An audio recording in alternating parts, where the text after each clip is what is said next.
Bienvenue sur Parents en PLS, la chaîne qui parle de parentalité sans mode d'emploi, mais avec beaucoup d'improvisation. J'ai testé pour vous Ma maison de Astrid Desbordes et Pauline Martin, aux éditions Albin Michel Jeunesse, dès 3 ans. Quand chez moi ne parle pas seulement de murs. Il y a des jours où les enfants refusent de dormir ailleurs, des jours où ils comparent leur chambre à celle d'un copain, des jours où ils demandent pourquoi leur maison n'est pas plus grande, plus moderne, plus comme chez Robert. Et puis il y a ces moments où l'on comprend que derrière la question de la maison, il y a autre chose. Il y a le besoin d'appartenance, il y a la sécurité affective, il y a la place que l'on occupe dans sa famille. Ma maison parle de tout ça avec une douceur et une justesse remarquables. De quoi parle ce livre ? Archibald raconte sa maison. Il commence par évoquer sa toute première maison, le ventre de sa mère, puis il décrit la maison où il vit avec ses parents et sa petite sœur. Il parle de ce qu'il aime, les moments où elle est pleine de vie et ceux où elle est calme et protégée du monde extérieur. Il visite aussi les maisons de ses amis. Certaines sont très grandes, d'autres atypiques, certaines décorées différemment. Et pourtant, au fil des pages, une évidence s'installe. Sa maison n'est pas la plus belle ou la plus impressionnante. C'est celle où sont les siens, et cela suffit. Ce que ce livre travaille en profondeur, la sécurité affective. Le parallèle entre le ventre maternel et la maison familiale est puissant.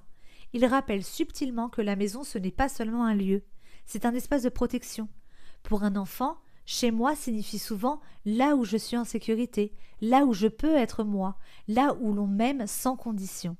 C'est un excellent support pour parler d'attachement sans jamais employer de mots techniques. À partir de 4-5 ans, les comparaisons commencent. Chez Paul, il y a une piscine. Pourquoi nous, on n'a pas de jardin ?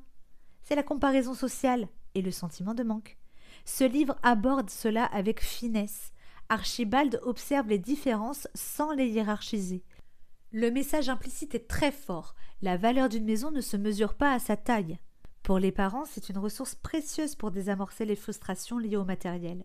Il y a aussi la notion d'appartenance. La maison devient symbole de lien. Elle est l'endroit où l'on revient, où l'on se retrouve. Dans un contexte de séparation parentale, de déménagement ou de garde alternée, ce livre peut être particulièrement soutenant.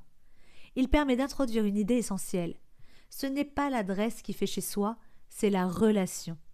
Ce que j'aime particulièrement, le texte simple mais profond d'Astrid Desbordes, les illustrations douces et lumineuses de Pauline Martin, l'absence totale de morale lourde, la diversité des habitats présentés sans jugement.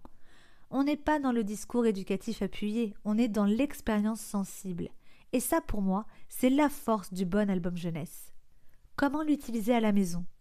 Quelques questions simples à poser après la lecture. Qu'est-ce que tu préfères dans notre maison ? Comment te sens-tu quand tu rentres chez nous ? Est-ce qu'on peut se sentir chez soi ailleurs ? Ces questions ouvrent des discussions riches, sans forcer. Le moment idéal pour le lire, avant un déménagement, lors d'un changement familial, après une comparaison avec un copain, ou tout simplement au coucher, quand la notion de sécurité est centrale. Je vous propose quelques petites activités complémentaires. Par exemple, proposer à l'enfant de dessiner sa maison idéale. Pas pour parler de ce qu'il n'a pas, mais pour voir ce qu'il associe au mot « chez moi ». Les réponses surprennent souvent. Pour quels parents je le recommande particulièrement ? Ceux dont l'enfant compare beaucoup, ceux qui traversent un changement de lieu de vie, ceux qui veulent renforcer le sentiment d'appartenance, ceux qui souhaitent parler d'attachement avec délicatesse. En résumé, Ma maison est un album doux, accessible dès 3 ans, mais profondément symbolique. Il rappelle quelque chose d'essentiel. Un enfant n'a pas besoin d'une maison parfaite. Il a besoin d'un lieu où il se sent attendu, reconnu et aimé. Et parfois, lire cela ensemble permet aussi aux parents de se le rappeler. Et vous, votre dernière lecture, c'était quoi ? Venez m'en parler sur mon compte Instagram ou sur le site parentsempls.fr.